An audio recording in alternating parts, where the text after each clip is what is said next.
Yeah, so we're not saying that the entire program constitutes war crimes. What we're saying is that particularly rescue attacks may constitute war crimes. We're talking here, for example, some labourers in a very impoverished village near the Afghanistan border. They get targeted, 8 die instantly in a tent. Those who come to rescue or to look for survivors are themselves targeted. In great detail, eyewitnesses, victims who survive, tell us about the terror, the panic as drones hovered overhead. There are other cases as well in the report where we talk about people who have been targeted for coming to rescue people, also killed. Those cases may constitute war crimes. Now, that's a very big claim. There's a very high threshold for proving that. With the secrecy surrounding the program, the remoteness of this area, we can only get the truth once the US, as a start, comes clean and explains what is the justification for these killings.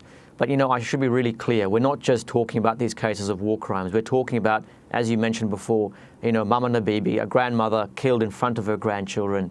The US has to explain these kind of killings. We think they're unlawful too. How does it explain, making the US safer by killing these sorts of people? Can you just explain more about what happened to this grandmother? So basically, it's in the middle of the afternoon, quite a clear day in the sky. It's about 2:45. She's in the family fields in North Waziristan, a village near one of the main cities. She's picking okra. The next day is Eid al-Adha, so the holiest day in the year for Muslims. Her kids are doing their work in the field as well. They noticed drones overhead.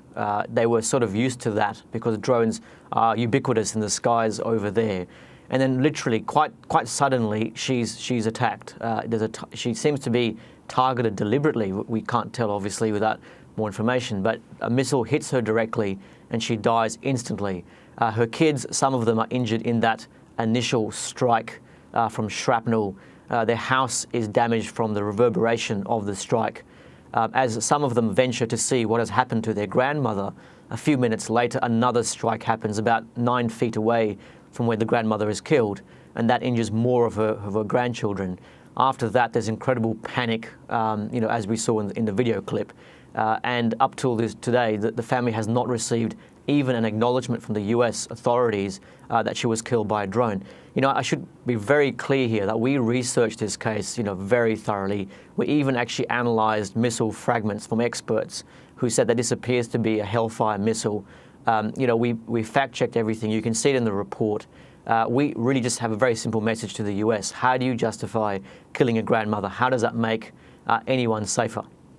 And Mustafa Qadri, could you talk about what people in Waziristan told you? The report suggests that people there expressed equal fear of the Taliban and of the US? Yeah, this is a really important point to make. We're not saying that drones should stop. We're not saying drones as a weapon are unlawful. What we're saying is this program the US has not provided a satisfactory legal basis, and these cases may be unlawful. What we're also saying is that people living there face the threats from the Taliban, Al-Qaeda. The Pakistani military often threatens and intimidates people. When the Pakistan army gets attacked by the Taliban itself in that area, they will unleash indiscriminate bombings by mortar shells or helicopters. So people already there live a really harrowing life. It's a very undeveloped area. The indicators are very low in terms of literacy, maternal mortality, women's rights. For women, it's a very difficult environment to live. Girls' access to education is very low. So the drones really are adding insult to the already many injuries that people face living there. What we're saying is that this has to be a key part of that step towards bringing law and order and protecting the rights of people living there.